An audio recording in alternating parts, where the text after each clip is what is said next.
Hey y'all, welcome back to Right at the Wire. Today we're going to be looking at the Jeff Ruby Stakes, which is a Derby prep to be run at Turfway this weekend, and looks like a full field and a pretty good betting race. So let's see what we have. The Jeff Ruby Stakes is a Grade 3 run at Turfway Park at a mile and an eighth on synthetic surface. Always want to keep in mind with synthetic surface, particularly around two turns, it does tend to favor late runners as opposed to those on the lead. It's a tough surface to run on, so those who are running early have a lot of difficulty maintaining their energy late. So we definitely want to keep that in mind as we look at the field. Number one is Major Dude. He is one of the leaders of the turf division of the 3-year-olds, to be sure. His Kitten's Joy was a really nice effort, and he's coming third off the layoff, and I think another step forward is likely. Why they want to put him on this race to get the Derby points, to get him in the Derby, kind of escapes me. It's just my opinion. I think, dirt he's been okay on, not great. And so maybe the Derby wouldn't be ideal for him. However, for this race, synthetic shouldn't be a problem at all. And given his class level, I think he's an absolute win candidate for sure. Scooby Queando suffered from the jockey's poor sense of timing, in my opinion, in his last race. He closed with a flourish, but he timed it late, and consequently, he gave it up to Congruent, who had the jump on him. This horse has done nothing wrong. He's improved with every start, and as we noted, he's very well suited for synthetic. His dam is 41% with all weather roots, and he's a half to a couple of stakes winners. This is definitely where this one should be. I think he's an absolute use. I don't know if he's a win candidate, but with the right circumstances, I think that's possible. And I think you're probably going to get some decent value with him. So he's a use. Event Detail is back where he wants to be. The Rebel obviously was a big mistake. He didn't take to the slop or the dirt, and so he's back where he ought to be. Now his maiden win in January was pretty impressive, and so this one has some quality. Now he's taken another step up in class. It is on a more preferred surface for him, so I like his chances a little better than he had in the Rebel. But he'd need a fairly significant jump to deal with the likes of Major Dude. So I think perhaps on the bottom of the try of the Super with a price would be the limit for this one. But I think, he's definitely where he belongs now as opposed to the last race. Fantastic again is, there's no doubt what he wants to do. He's going to try to get on the lead. He's won his last two doing so, and he's improved with each start. So those are all positives. The negative is that this is a class jump, and it's coming off a layoff. And secondly, he's got other speed signed on for this race. So I don't know that it's going to be that easy for him to get on the lead and have enough left in the tank. He's by Wesley Ward. Wesley Ward's killing it at Turfway. I'm not the biggest fan of Wesley Ward horses around two turns. He tends to make most of his bones in sprints and on the turf. So I kind of wonder about that a little bit. You're going to get a fairly short price, I'm guessing. And I'm not sure that I want one, given the fact that there's other speed. So maybe underneath, but I think he's up against it trying to win this one wire to wire. Maker's Candy's one of the other speeds in this race. He has yet to run on synthetic, and we're not sure whether or not this is going to be a preferred surface for him. More of a question mark for me is the class level. He's only been running against New York breds. And he's had, some decent success with them.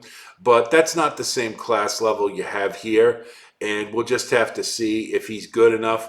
The other problem, of course, is the fact that he runs on the lead and with other early speed in here, that's a big challenge. Mike Maker's a great trainer, really like him. And Umberto Rispoli is a nice jockey. But I kind of think this one might be up against it. And I don't think it's a good fit, so I'm going to toss him. Baby Billy, Gormley is 1 for 39 in all weather routes. There's no stats for the dam. So I don't know if this is necessarily the surface that's going to be right for him. However, he did win his last, broke his maiden on turf and had a pretty good effort. So if he took another step forward from that, then perhaps you could think about him in this race.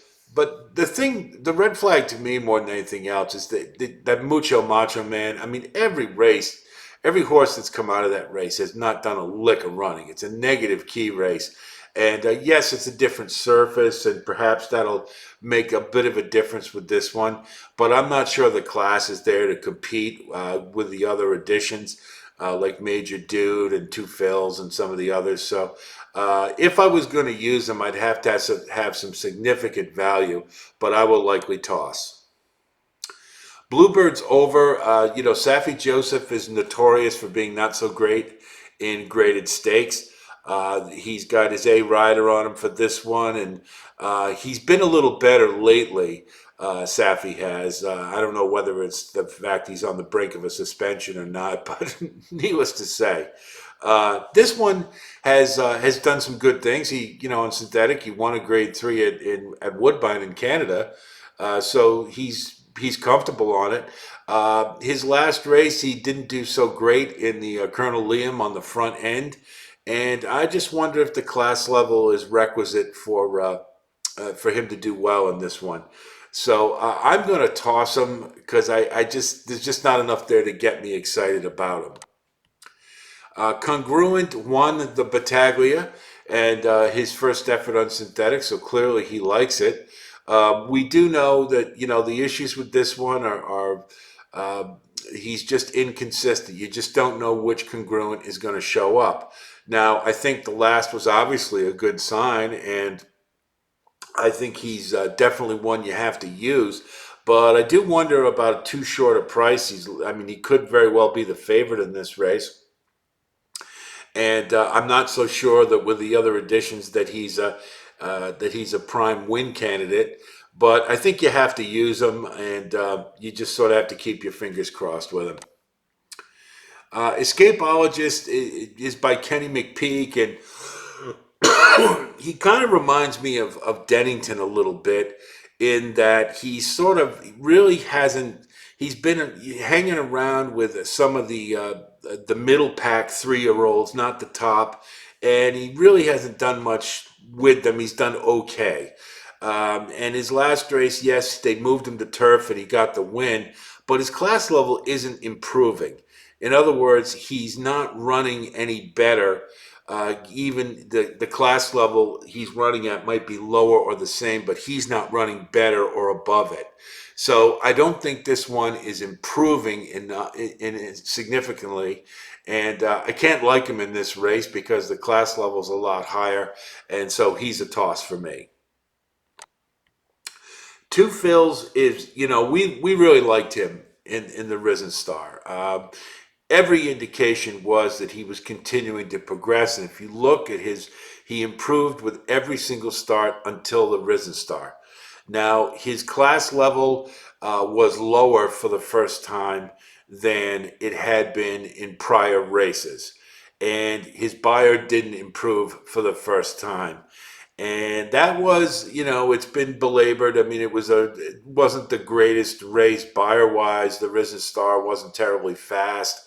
Um, so you couple that with the fact that Larry Ravelli moved him over to this race, uh, lends me to believe that he's not so confident in this one, getting in the Derby on dirt, and certainly pulled him out of Louisiana Derby, and so I think he thinks maybe there's a softer spot here for him to win, but I'm not so sure this one's going to improve, and that kind of gives me a lot of pause. Now, I don't think the surface is going to be an issue. He's by Hardspun, one of my favorite horses, and Hardspun's 15% on all weather routes.